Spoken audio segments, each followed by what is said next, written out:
Most recent Toronto Life magazine is about to hit the stands, and you will see a picture of the mayor on the cover with the loneliest man in Toronto sitting beside him. And the cover article is written by Marci McDonald. It's called The Incredible Shrinking Mayor, and she's here with us now. Good morning. Good morning.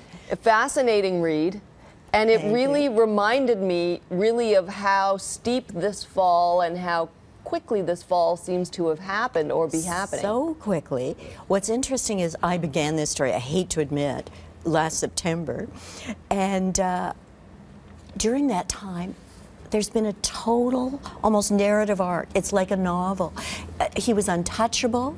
At that point, well, Prime Minister seemed to be trying to curry favor. Had just been at his mother's house in the backyard saying, you know, help us in the Ontario elections. He was the golden boy of Canadian politics. He had pulled off, helped Harper get the majority in the Toronto area, had pulled off this incredible landslide. All the councillors were in awe. They wouldn't dare challenge him. And in that time, my original deadline was in December, and it suddenly became clear to me that by then, the budget was to come down in January. There were all sorts of rumblings about labor disruptions.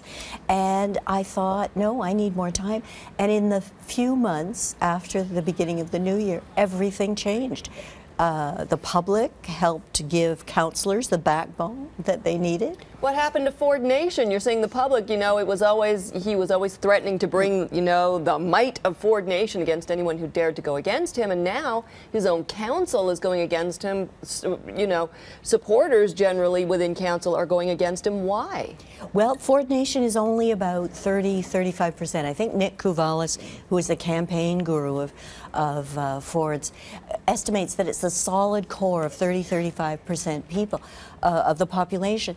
So the rest of the population suddenly found they were losing their swimming pools in this budget, they were losing their late night bus routes, all of the services that people didn't think of as gravy, even if they voted for Rob Ford.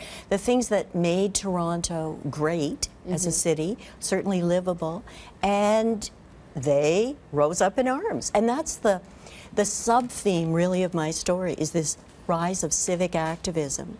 And it took that in order to give councillors the backbone to dare challenge Ford and even discover that, say, in this agreement he had with the province about building nothing but subways, as he would call it, things had to go back to council. Council had a say.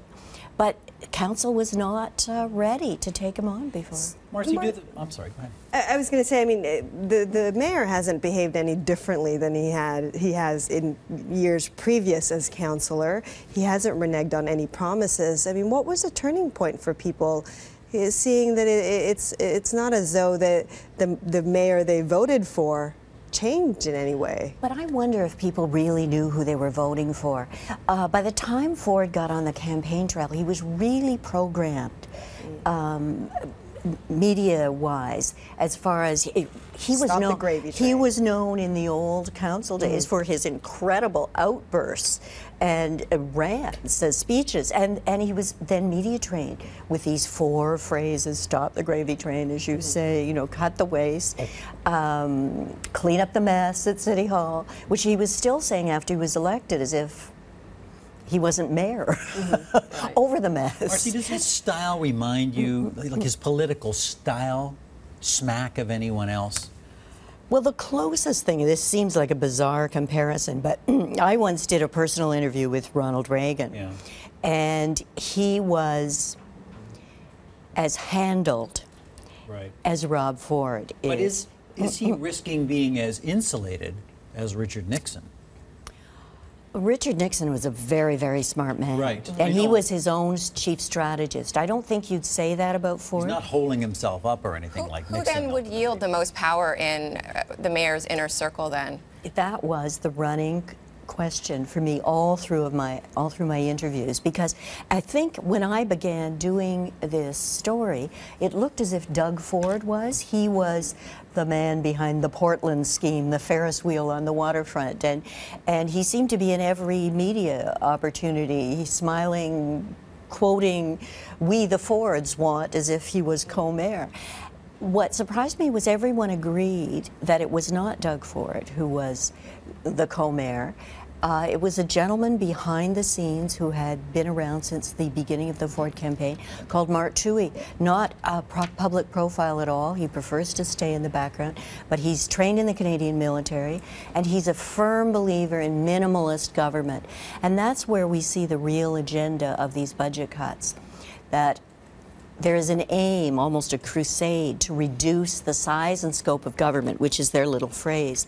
But that means essentially getting government out of most public services that we as citizens may value, may want to keep. It's not a family. I mean, it's turning into a bit of a dynasty. Doug Ford Sr., the father, was an MPP, and then Rob and Doug slowly in his footsteps started to get involved into politics. But when you step back and look at the history of this family, politics wouldn't necessarily have been the first thing that would have jumped to mind that they'd be entering into. Not at all. In fact, Doug Ford was an MPP for only one term, and his seat was done away with in a redistribution.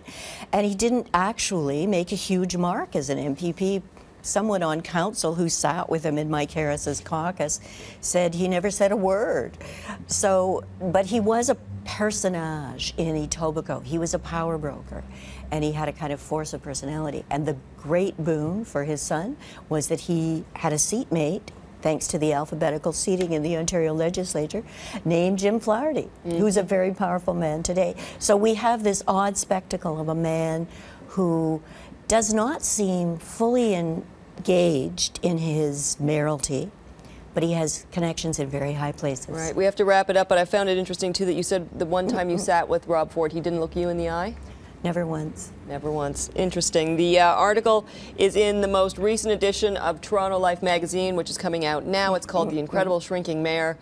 Marci McDonald, thank you so much for being here this morning. Thank you for having me. Really interesting talking to you. It's coming up to 6:30. We'll have your headlines and your forecast in just a second.